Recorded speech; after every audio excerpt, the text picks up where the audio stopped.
Well, thank you all for being here. Welcome. I should say it's good morning, good afternoon, and good evening to everybody that's attending. And it's lovely to have everybody showing up from all over and being so committed to your learning journey. I really appreciate that. And I appreciate the time that you're bringing today to be here. So my name is Julie Compton, and I live in Boise, Idaho, or I am also spending time in Los Angeles, California. But today I'm in lovely Boise, which looks a lot like London on a typical rainy day. So I'm excited to have this session with you today. I've been thinking about it for quite a while, so I'm grateful that you're here. In an earlier session today, just before this one on the green stage, Steve Hall did a wonderful topic. I was only there briefly, but he talked a lot about maintaining our energy as leaders. And I loved what he had to say. He said, you know, we always need to have some sort of greeting, and that a greeting is so valuable. And so one of the greetings he shared with us was called, and I probably won't say it very well, but it was ketang. And that means that I am here with you.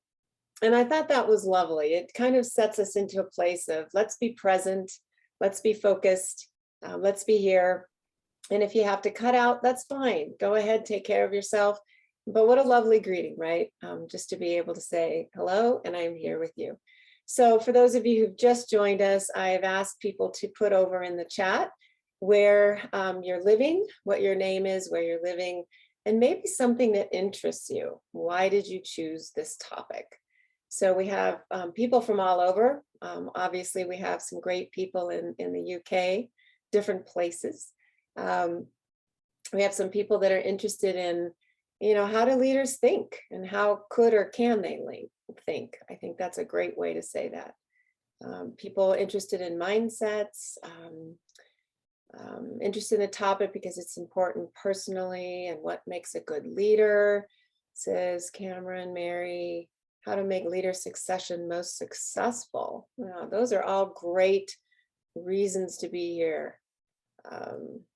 India, we've got South Coast, nice. Netherlands, thank you everybody for being here. I really appreciate your comments and putting those in chat. Well, let me share my screen, and I want to thank Tessa before we get going too much. She's going to help do a couple of breakout rooms for us later. The way I've structured today is I'm going to sort of spend the first 15 to 20 minutes going through a few slides and setting up a foundation and a base. And then when we get to the mindsets that I want to share with you, we will do some breakout sessions, and we'll talk about each mindset in our sessions. We'll come back, learn about another mindset, and then have some breakouts. So it'll be a nice second half of a lot more dialogue. And so I might go a little fast to get there, because I think it's wonderful us to share our own learnings and not to sit here and listen to me the whole time. If you do have a question, feel free. I do not mind being interrupted. You can do the old-fashioned way like this. You can use the emoji that you would like on the reactions in Zoom, or you can put it in chat, and I'm sure Tessa will holler at me if I miss it in chat. So thank you so much. So let me share my screen and make sure you can all see this.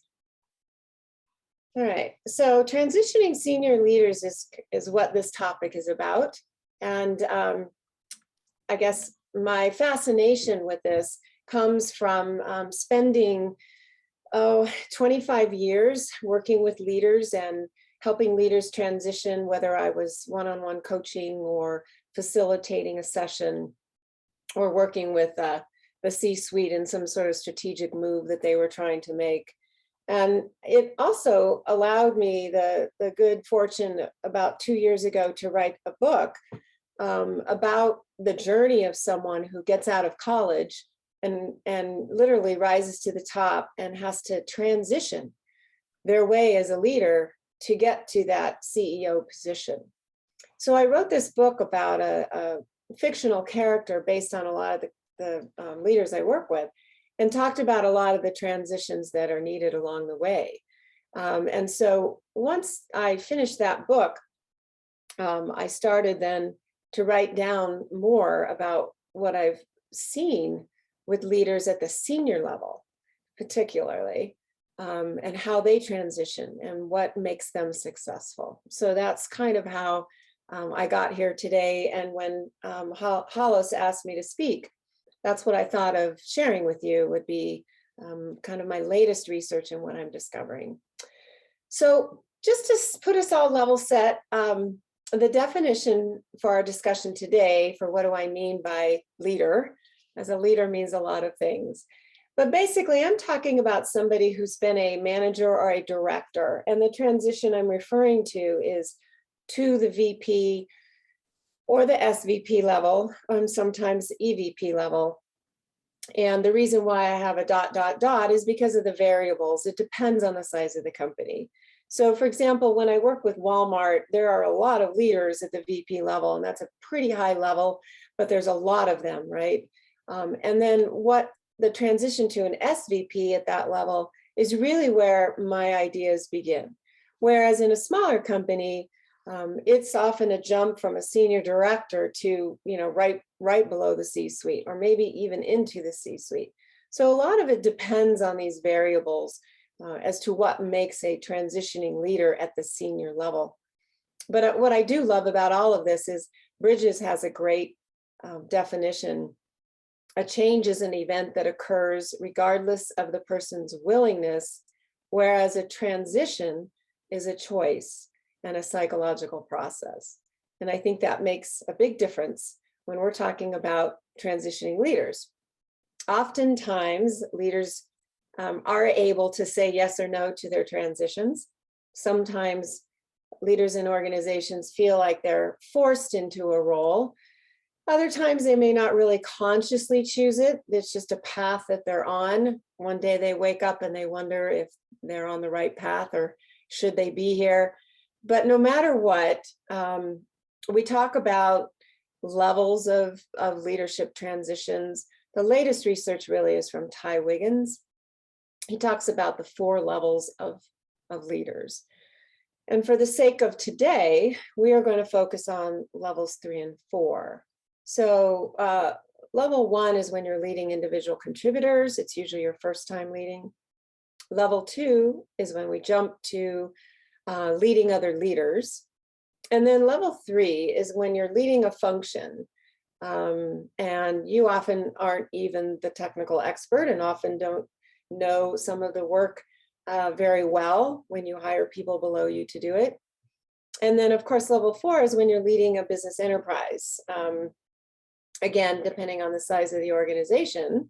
But most of the time, what I'm referring to here is that EVP role just underneath the C-suite, because the transition to a C-suite has its particulars as well. And we're not going to be focusing so much on the C-suite today, although there are aspects of what we're talking about, of course, that are highly needed if you're going to be working in the C-suite.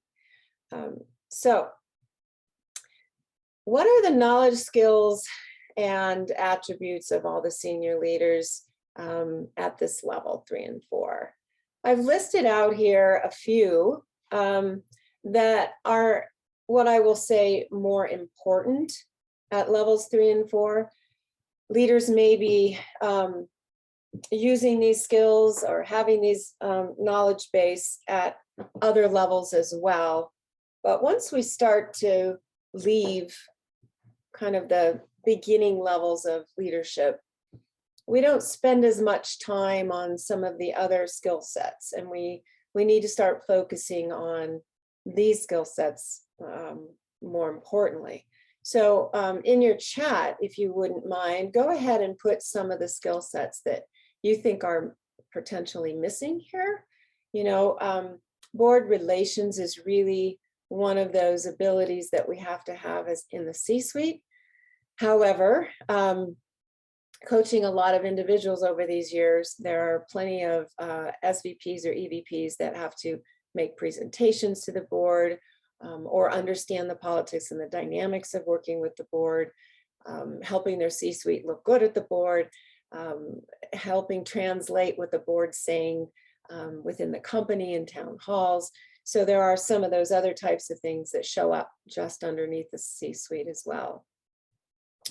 So thank you for putting some things up. Working with conflict, yes, absolutely, Matt, that's great to call out, because a lot of the conversations at the higher levels have a lot of conflict, and we call that constructive conflict because we need it, right? At one point I worked with, for about 3 years, I worked with one of the largest sports retail companies, and they had a lot of conflict. When their top 15 would meet, I would say that I probably haven't witnessed so much conflict in my life. I wouldn't say it was always constructive. Sometimes people's language was not always appropriate in these meetings. But one thing they did know was that innovation happened when they challenged each other and when they had the tough conversations and they agreed to push back. And that is what makes a very big difference at the top levels of leadership, is your willingness to do that. Now, there are always better ways to do it, which is another aspect all in itself. Empathetic leadership, yes, definitely. Innovation is huge up in this arena. Horizon scanning, yeah, we're going to talk about that. Inclusion, always, everywhere, every level, yes. And the ability to facilitate. Great comments. Thank you so much. I agree with everything you're saying here. I think the difficulty is, how do we know where to spend our time, right? There's so much to know, so much to learn, so much to balance. And I'm not going to say that I have the answers for all the leaders. I think first you must know yourself well. So I don't have that up here. Self-awareness, though, is the starting point of yourself as a leader. I think it's always the place to go back to. And from there, if we know who we are, and we know where we shine, where our strengths are, what we can leverage, we also can know what we need to develop in and what we may need to have conscious effort and intention as a leader to work in and bring that, if you will. And that is going to make the difference. So let me talk just briefly about how prepared we are for helping our leaders. Here's a couple of interesting quotes that I'm just going to bring up here.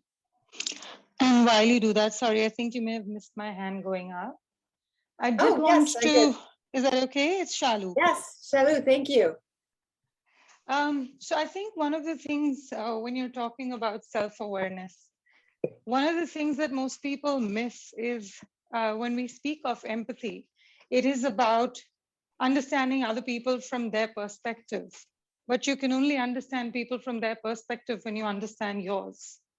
You can only be with people from their point of view when you understand what are your own biases which are coming up. And I think that's so important for a leader, especially a transitioning leader, to realize that they will be moving on to senior levels where they will necessarily need to liaise more and more with people of different kinds, different walks of life, different understandings, different capabilities, and so on. And therefore, can I first be empathetic with myself and identify myself via self-awareness and then self-management as to what are my stops that will come in the way of me not being able to successfully navigate this transition. Absolutely. Well said, Shalu, and thank you. I didn't see your hand, and I'm glad that you interrupted me. Well said. That's a great definition. And what I liked about what you're bringing up is the well-roundedness. You know, you're using the emotional intelligence for capabilities of knowing ourselves and knowing others, and being able to put that together in social relationships, and having the ability and the acceptance and listening, and all of those are such amazing skills.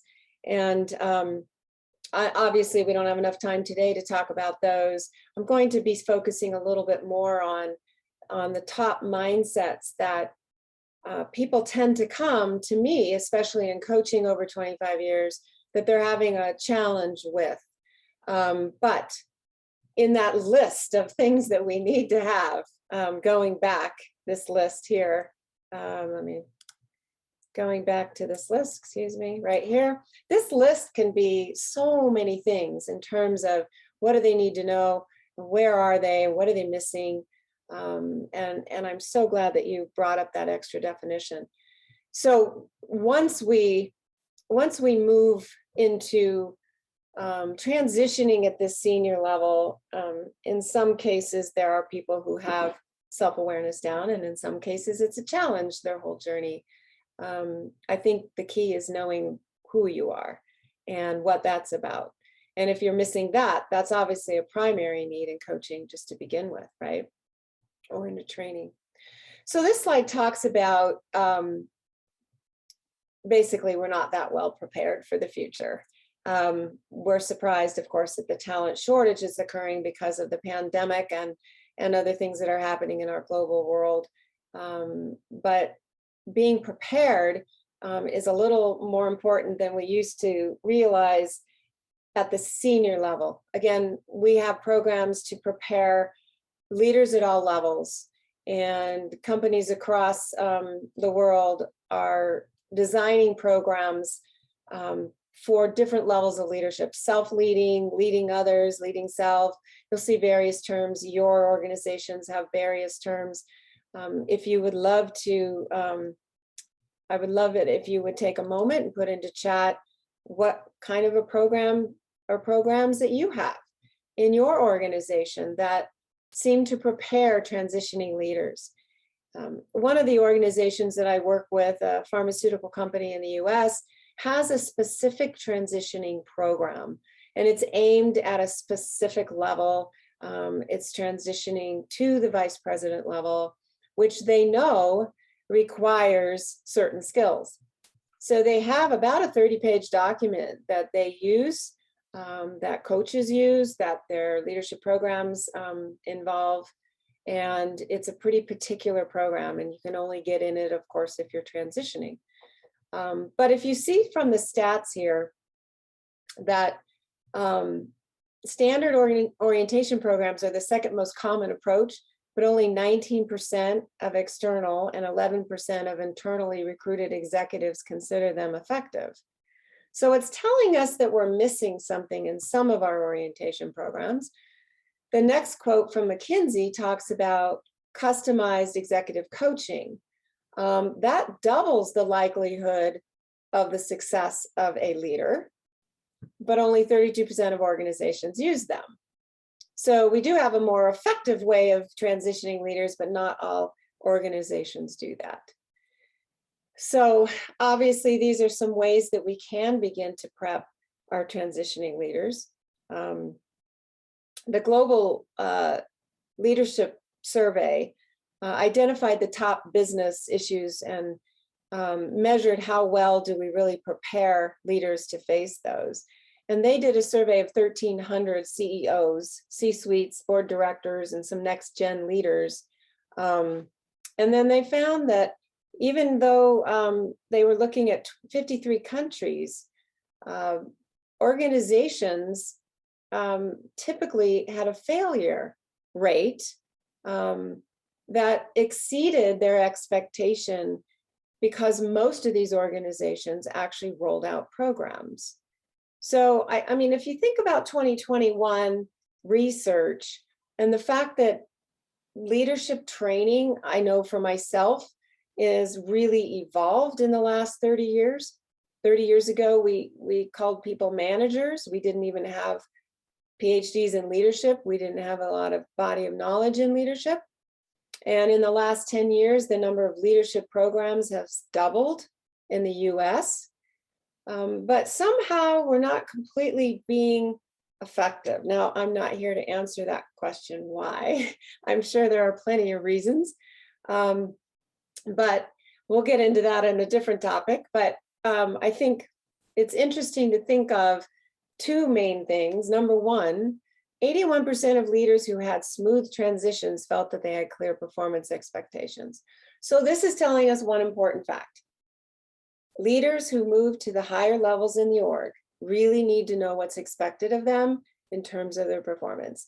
Give you an example. I'm currently working with someone at one of the major retailers in the US. They're in the top Fortune 10. This woman has a solid career behind her. Worked as a consultant, worked in many, many firms. She came into this organization that has a culture of connections and relationships. And when she came in, she's told she was going to lead the #1 project for the next 2 years that was really important for the survival and future landscape competition of the organization. So she had a lot of stress on her. Within 6 months, she was not succeeding. Long story short, she came to my coaching, and we determined pretty quickly, she thought she knew her clear performance expectations and goals and deliverables, but in reality, she did not. And for her, she was making a transition into a culture that was built on relationships during a time of a pandemic where she couldn't meet in person, where she thought she knew the expectations, but because of the changing world and the agility that's going on right now, she couldn't keep up with what the C-suite was really asking, and they kept changing their mind as well. And so for her, she started to feel like she was failing. And I think there are a lot of those stories that I have from clients. There's a couple statistics here that show 588 senior executives, 60% reported it took them 6 months, and close to 20% said it took more than 9 months to have a full impact in their new role. And that is definitely not following the advice that we've had from Watkins, which was it took 60 days to transition into a new role. Nowadays, we don't have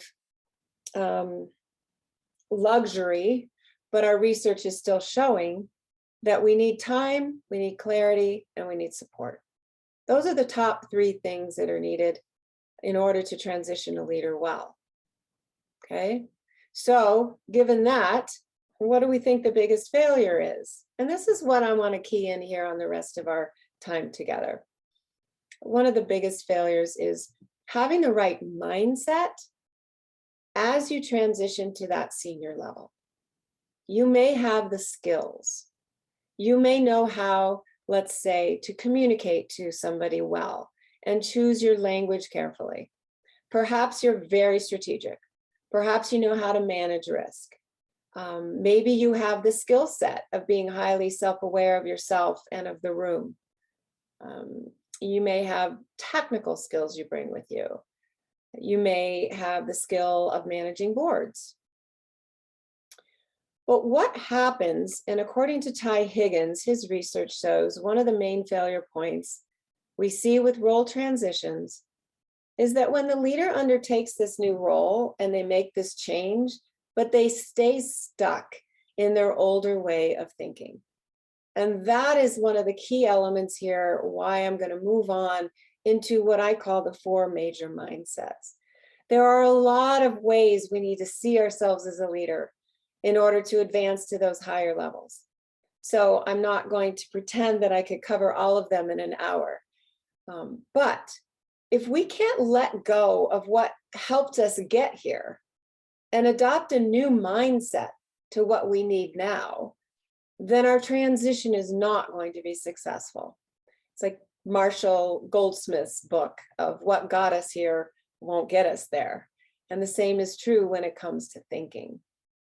So this right mindset is kind of where I'm lasering in now.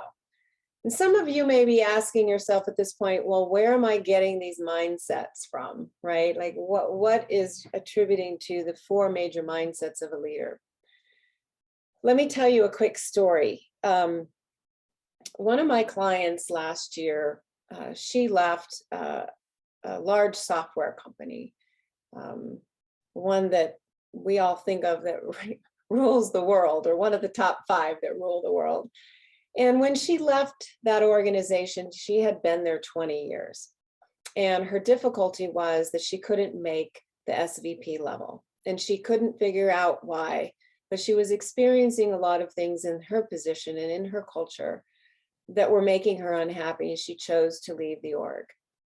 After she left the org, she enrolled me as a coach. And through various conversations with her, we figured out together that she had labeled in her mind some of the things that had happened to her that were all other people doing things to her.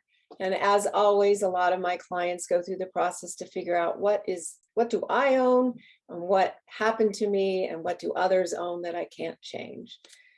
And in her process, she started to figure out that she was stuck in this mindset, having worked her way up in this organization for 20 years. She never really shifted. She was a task-focused individual. And she never shifted over to, my job is being one that I have to put people together. I have to orchestrate people. I have to manage relationships. And it's all about the connections and the people and the communication, and a lot less about the tasks and following through on accountability and forcing and pushing. That's what got her there. And it also got her into trouble because she was seen as not being political. She was seen as not being a player. She was seen as not being authentic. She was not noticed for her intentions because her intentions weren't showing, they were hidden. She was not showing up as an authentic leader, as we say. And she did not realize that that was what was happening with her transition. And so she had to do a lot of work on herself. And then she figured out pretty quickly that she wasn't building relationships. She wasn't influencing. She wasn't acting like somebody who was orchestrating a group of people. And then she moves on, and I start to think about my other clients. And as I was coming in today, I was thinking of different client stories for you. And I realized I could say, and then there's another client, and he works over in this pharma company. And there's this other client, and she works at a small nonprofit who's trying to become an executive director. Oh, and then there's this other client that I have that works in another fintech org in San Francisco. And you know what? I realized that's when I start to see it's the same things. I get calls constantly for coaching. This person just can't influence. They don't build relationships. They don't know how to orchestrate across the enterprise. And it's like, what's happening, right? So I start to go through my files and my research, and I start to take a deeper dive into everything. And I realize there's some shifts that some of these people are not making. So that's how we got to the 4 major mindsets. Julie, Matt has his hand up. Yes, thank you.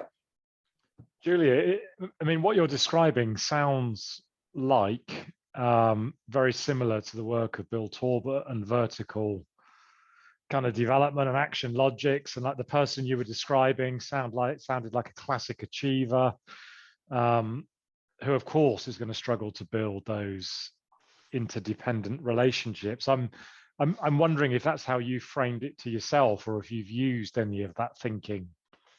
You know, I didn't frame it myself. I know a little bit about their work, but I actually just framed it based on my old-fashioned PhD dissertation way. I took out hundreds and hundreds of client files that I have over 20 years, and I started looking for themes, because that's the way that I do things. And as I was doing that, this is where I came to.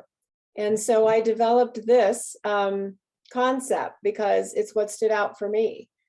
And I'm pretty sure that if my phone rings later for a new coaching client, that if it's at the senior level, like literally the SVP level, I'm going to be working in these arenas. It doesn't mean that there isn't something else. Like often I have self-regulation as part of the issue at this level too.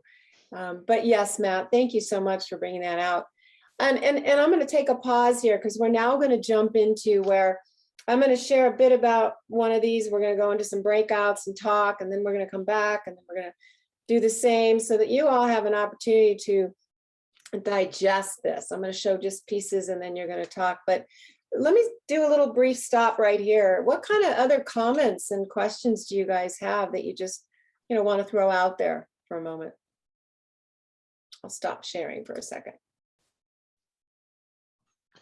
One of the thoughts going through my mind is the value of peer support, particularly peers who are in a very similar level of transition and discomfort, and how, I mean, I'm thinking like some of the people I saw transitioning into partner level in professional service firms, like peer coaching, often facilitated peer coaching or small group coaching, seemed to like normalize the feeling of, oh crap, I'm out of my depth. And actually finding that really comforting to kind of see other people that seem to have it all together, actually realizing when you start being open that they're in the same level of chaos and trying to navigate these huge pressures, and seem to find it very, very supportive and energizing. Yeah, absolutely. That even if you have a buddy or an official mentor, those things work as well, to have somebody that senses and feels what you are. Yeah, thank you, Matt. Anybody else?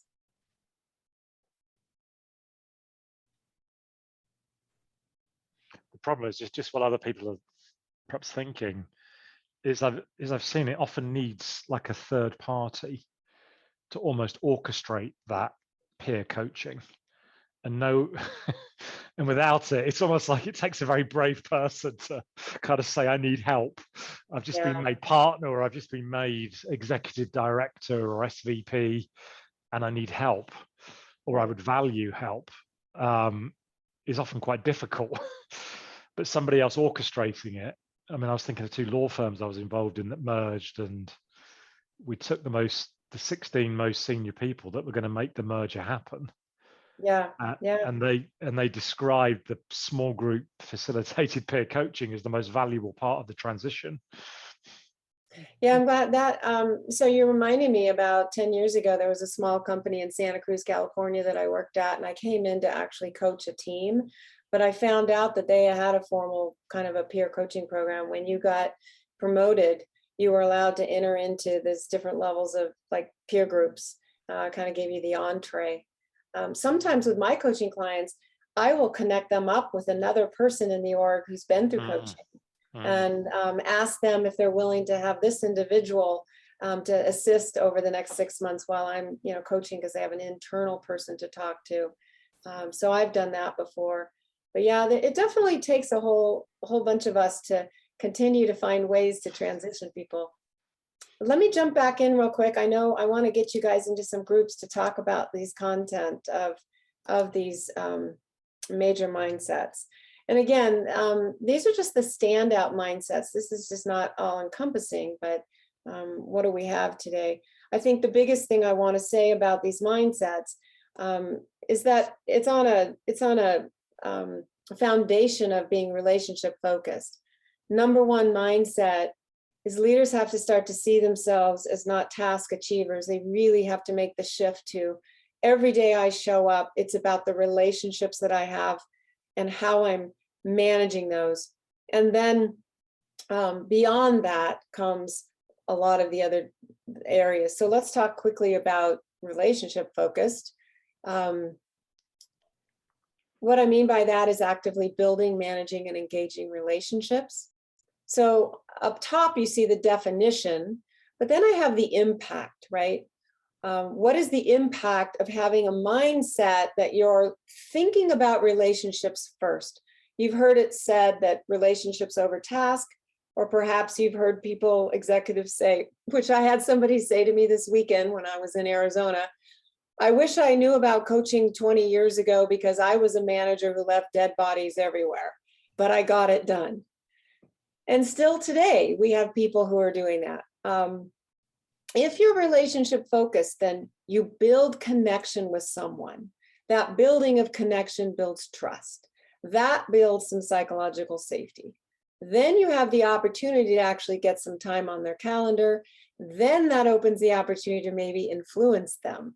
And so there's like the whole basis to most of this is, again, building relationships and focusing in on relationships. What are some of the strategies to do that? Well, I put here a couple. You can do some relationship mapping. You can put things in your calendar so that you look ahead for 6 months and actually book. You can have virtual coffee meetings. You can have external events. But no matter what you do, you've got to make a commitment to actually spending time with people to build relationships. And it doesn't have to be, sometimes people think it has to take a lot of time. Sometimes it's not. It could be 5 minutes. And then why do people not take this sort of viewpoint? What are the objections to this? And I hear the same ones over and over again. And I know Jeannie had to leave, so a couple of you, thank you. The objections are really, I don't have the time. I'm too busy. I'm too busy to connect with these 10 people that I really should connect with because they help me get my work done.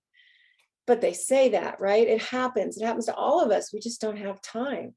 We also value task over the people. To give you a quick example, I'm currently working with somebody that when I met him, he said, I don't understand why I'm in coaching.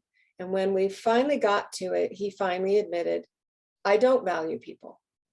They're only here to get things done. He really honestly didn't value people just as human beings. And he is an SVP.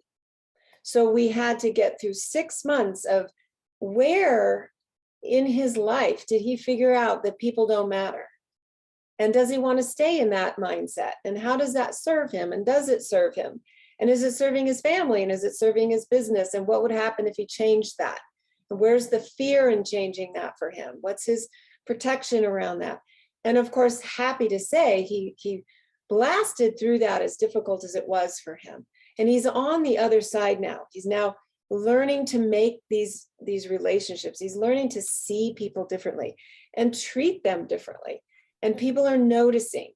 It's small steps sometimes for some people more than others. So relationship focused is not a surprise for most of you. The second one is influential driver. An influential driver is different than being influential, because a lot of people can learn to influence, but to drive that influence. So I'm going to put you in breakout rooms in just a minute. Tessa's going to set us up. We'll just, let's see, we got 10 people, so we'll just try to do 3 people in a room. While she's setting those up, an influential driver is the person who really aligns, brings people along, has active debate, and is really shaping ideas. And that's the key. You know, you're really a part of shaping the ideas as to what's happening. So I had a gentleman at a pharma company in the US who was moving into a VP role, and he wasn't succeeding very well about 8 months later.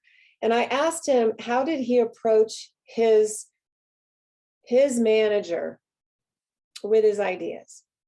And he said, well, I go in, I share the data, I share my opinion, and if he doesn't agree, I leave. I did my job. And I said, did you really? Huh. That's the difference between an influential driver. At that level, he needs to start to understand that if he's very convinced about what he thinks needs to happen, that's not the approach anymore. He's now a senior, and he's supposed to be acting as one to shape ideas and to bring people along. And he has to know how to use the network around him and his relationships to do that and get this buy-in and generate discussion, right? And there are a lot of different strategies to make that happen. He's got to learn different styles of influence, not just data. Perhaps he needs to tell stories. Perhaps he needs to visualize. He also, though, has to understand the nuances of when do you show up and when do you socialize prior to showing up and when do you go back, and just a lot of different things that have to happen to be a driver, right? And his basic objection was, that's not my job. Isn't my job just to give them my ideas and then the seniors, they decide? Or I'm anxious. I don't want to lose my job, or they're going to think I'm too pushy, or, I can't say that to them. Fear at all levels is still there. All right. So what I want to have you do is go into some breakout rooms, just briefly, 5 minutes, talk about what's the difference between having the skills to be relationship focused and having the mindset of being relationship focused. And then also, I want you to discuss, what have you observed in people who drive influence? What have you observed in people who drive influence? Everybody up for doing that in breakouts? All right, I'm ready let's when you do are, it. Julie. You ready, Tessa? Yeah, I'm ready. Perfect. All Let's right, go. 5 minutes.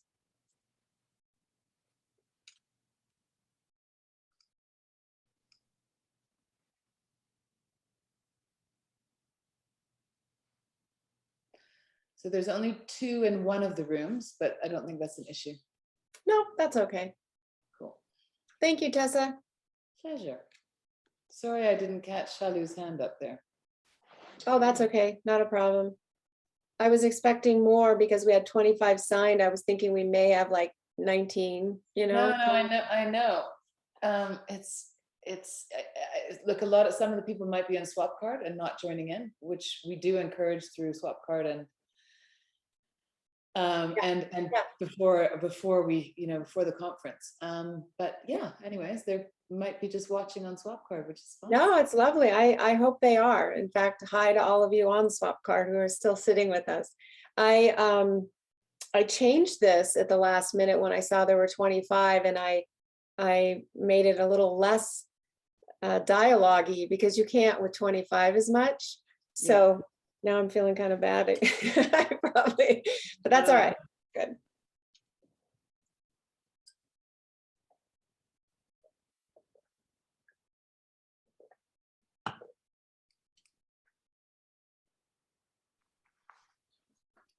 So they win in about 17 minutes too. What's that? They win in at about 17 minutes too. Oh, yeah. I got it. They're about 2 minutes in. Yeah. I'm so used to doing it all, Tessa. It's really nice to have you here. I'm like, I was just assuming, okay, I'm gonna have to do the breakouts. I find myself admitting people because I'm just in the habit from leadership labs.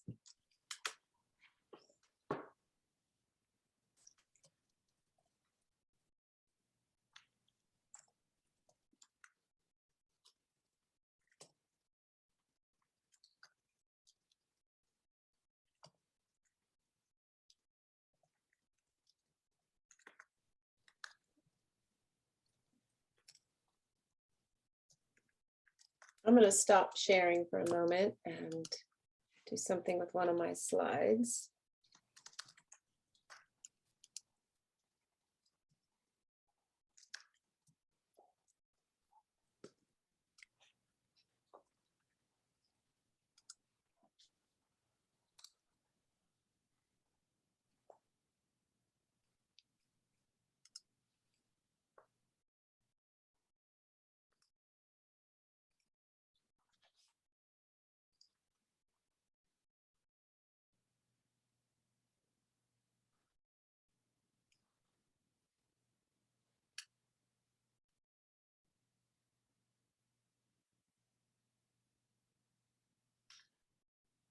So in 1 minute, I'm going to give them 1 minute. Is that okay?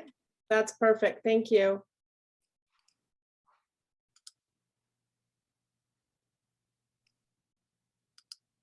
I know it feels quick, but I want to have one more chance for them to get back in again. And you can switch it up next time, Tessa, too. Okay, cool.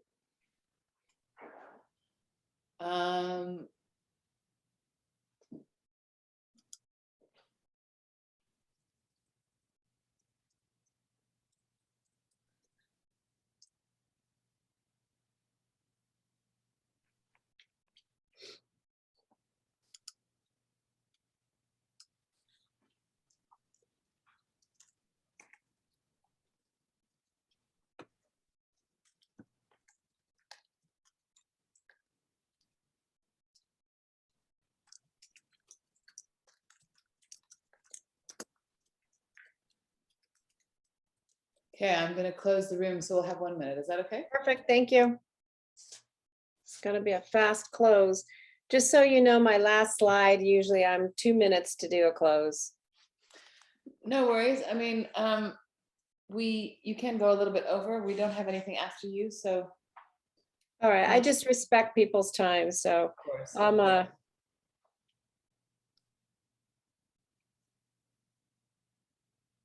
I'm known for having too much information.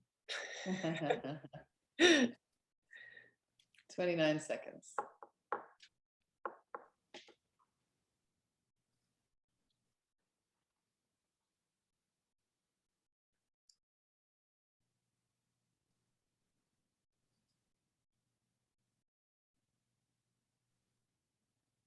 Ten seconds. I can actually see it. 4, 3. Okay, cool. Welcome back. Thank you all for your participation. I appreciate that. I hope that was lovely. It probably felt very fast. It's always too fast. And I want to share a little more content with you, and then I'm going to put you right back in to have another really fast dialogue. But is there somebody from one of the groups that just wants to say something that was important for them, highlighting? Quick shout out.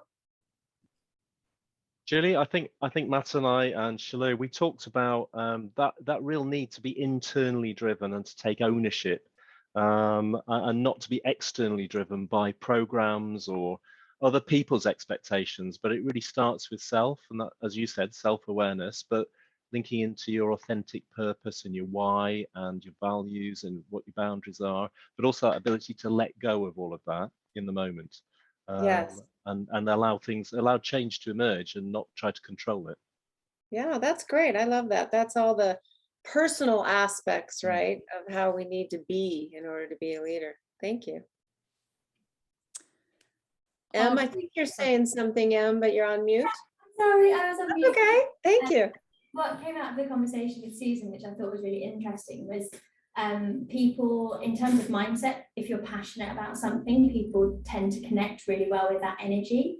But in terms of, and you have a certain level of influence because of that.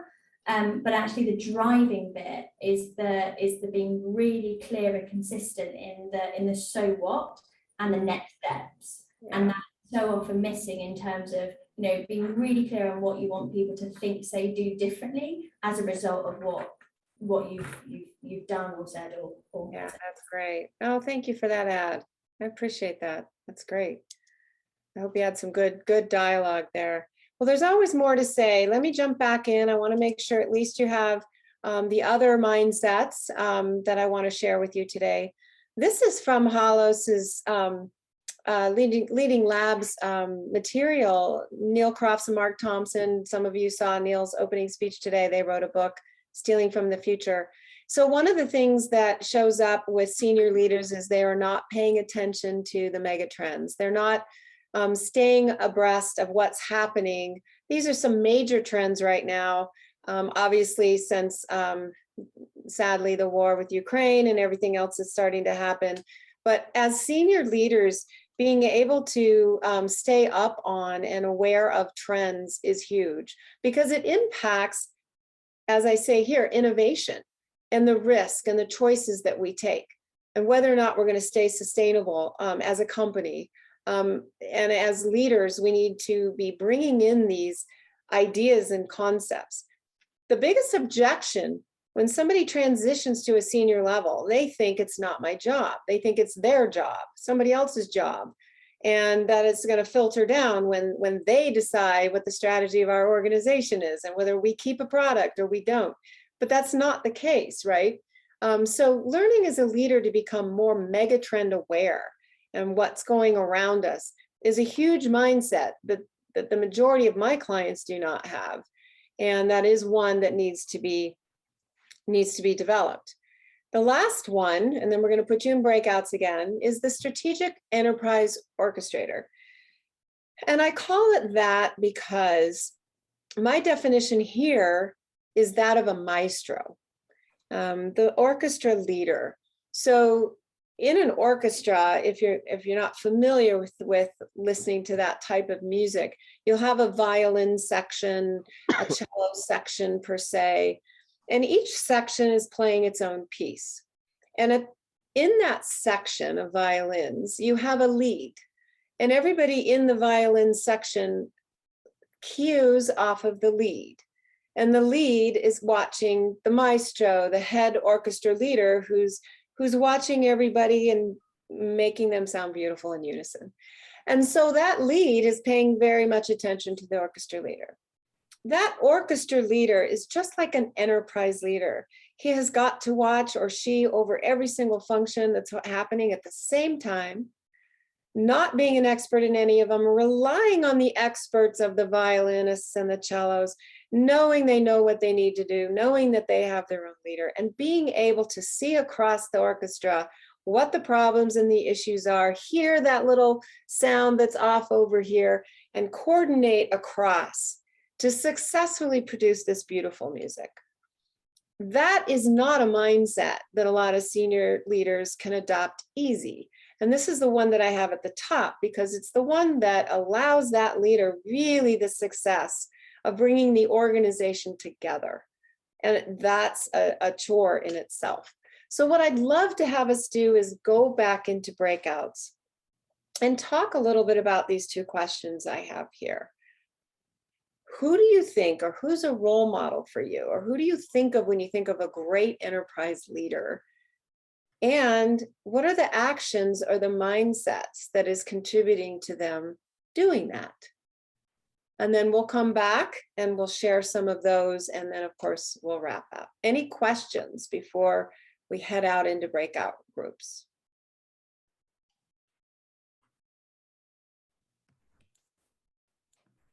Okay, Tessa, do you mind sending us off again for 5 minutes? There we go. All right, 5 minutes, and then I'll wrap up.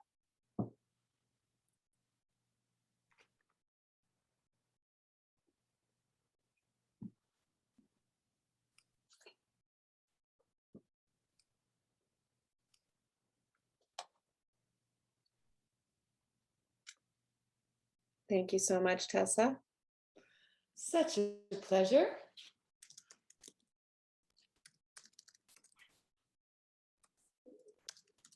You're just at the beginning of your day, aren't you? Mm-hmm. Well, middle. Mm. It's 8 p.m. here. Yeah, we're in that time place where I wrote yesterday where it's 6 hours versus 7. That could be too. Sometimes people fade away in the evening, you know, it's late. It's hard. Yeah, but it's only 6 UK time. That's true. You're the one that's getting tired after a very long day, Tessa, I'm sure. No, I'm fine. I can't wait to go and listen and watch all these sessions in my own timing.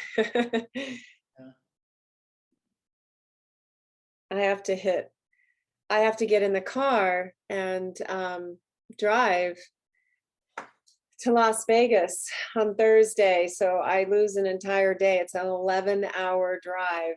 Why are you driving for sustainability reasons? No, well, I mean, I guess I'm driving because I'm taking 3 teenagers to a soccer tournament, and it's a lot cheaper than flying. And I'm trying to carpool now with gas prices, of course. So so it's crazy times. It really is. I'm so sorry. How long do you want them to be in? 2 more minutes. Okay, no problem. Yeah, so we can give them a notice in a minute. No problem.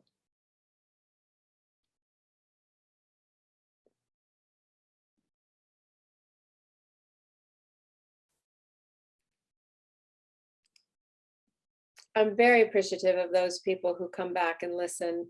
So I'll give a shout out to them now and thank them for coming back and paying attention and listening to this on their own time. We always know there's a lot of people who do that. Absolutely. All right, I'm going to close the rooms. Perfect.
Welcome back.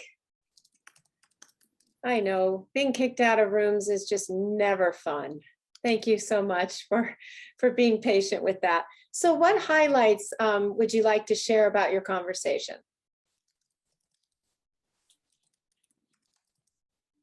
I think Rob's looking like he wants to say something.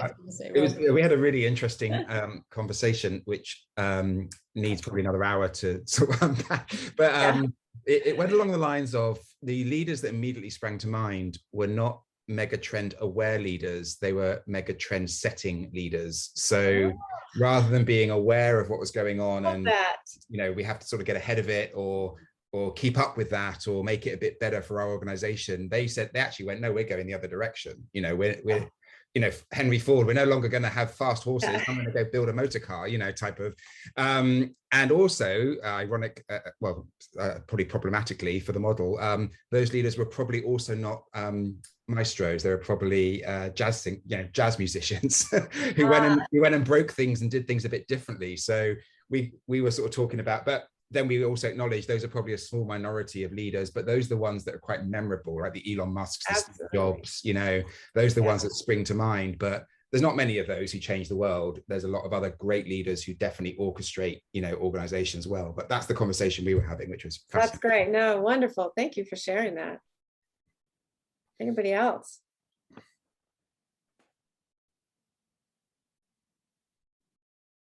Who was Like in the 80.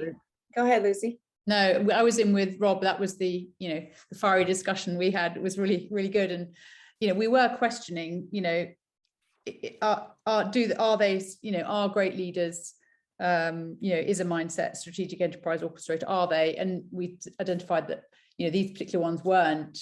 And we were questioning, you know, the strategic and, you know, the maestro as is it essential? And, you know, yes, there are leaders like that, but are they essential in you know, organizations? I definitely think there has to be someone to do it, but is it the leader at the top? So yeah, so that's a good question. Go ahead, Susan. Sorry, I was in the same room, so I just last when we got kicked out, I just tossed in Obama. Would someone categorize Obama as perhaps a maestro, because he built on other people's vision. You know, he followed. And he talks a lot about this, but he surrounded himself in like really good advisors. And Lucy, the last thing you said was trust.